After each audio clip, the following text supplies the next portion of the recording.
And so I just knew Dr. MacArthur was going to turn to me and say, "So what did you think of the sermon?" And I'm trying to think up something positive, you know. The best I come up with was like, "Well, you asked him."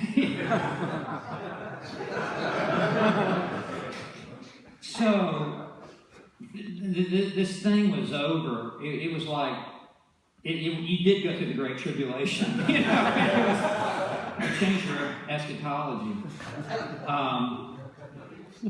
So he turned to me and he said, instead of saying, "What'd you think?" I'll just never forget these words. It sent a chill up my spine. And it still just echoes in my ear. No wow factor.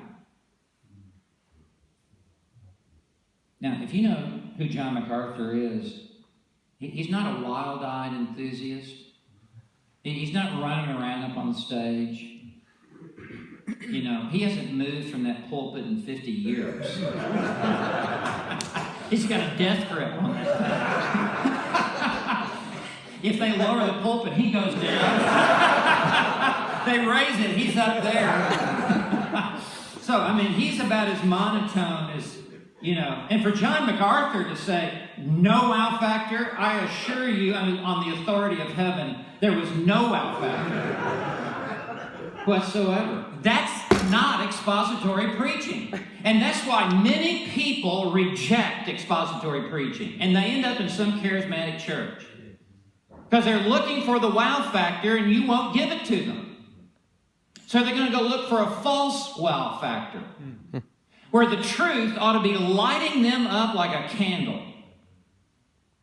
So as you preach, there must be a dynamic, whatever that looks like. All four walls, and my dad walks in.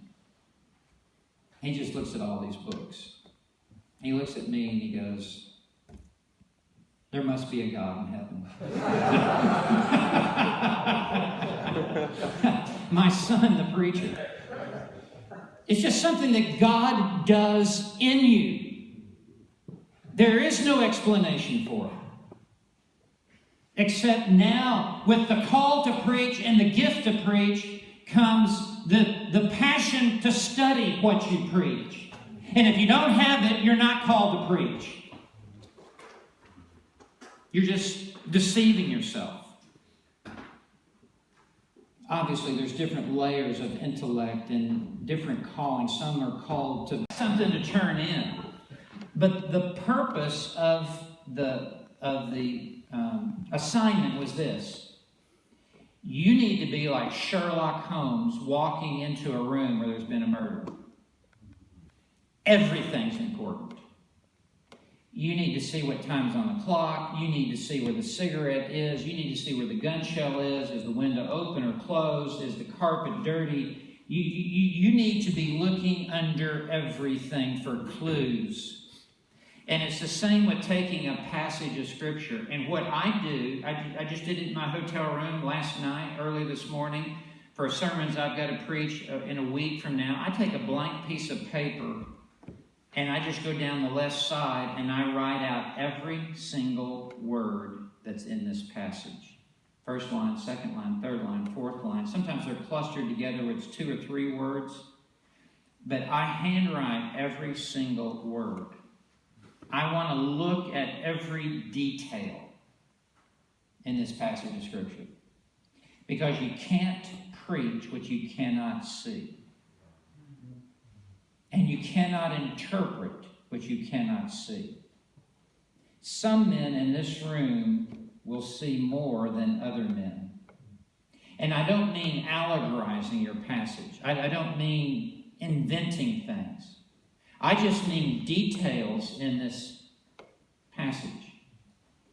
So I came back to class, turned in my 40 observations. Here's the next thing that happened. The professor turns out the lights, the screen comes down, and he shows like a 2-minute black and white movie from 1930. There's no sound. It's not even a talkie. It's just, an old movie. Car pulls up to a street corner. 4 men hop out. There's a bank. They run into the bank. After a short period of time, they run out of the bank. They get in the car. They drive away. People come running out of the bank. Lights go back on. Screen goes up. Professor says, all right, take a piece of paper, number 1 to 20 right now. This is a real exam. You're going to get a real grade on this. So, question number 1. What was the name of the bank? Number 2. What time was on the clock? Number 3. What was the license number on the car? Number 4. How many men got out of the car? Number 5. How many men got back in the car? Number 6. Did they get back into the same seat in the car? Number 7. How many people came running out of the bank? Number 8. Whatever. There was a method to the madness. He was, and I've never forgotten it, that was 40 years ago.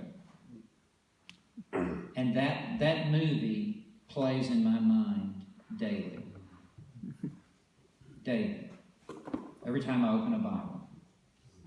Every time I take out this pen and a blank piece of paper. I'm looking for what you'll never see in the details of this text. What's the subject? What's the verb? What's the object?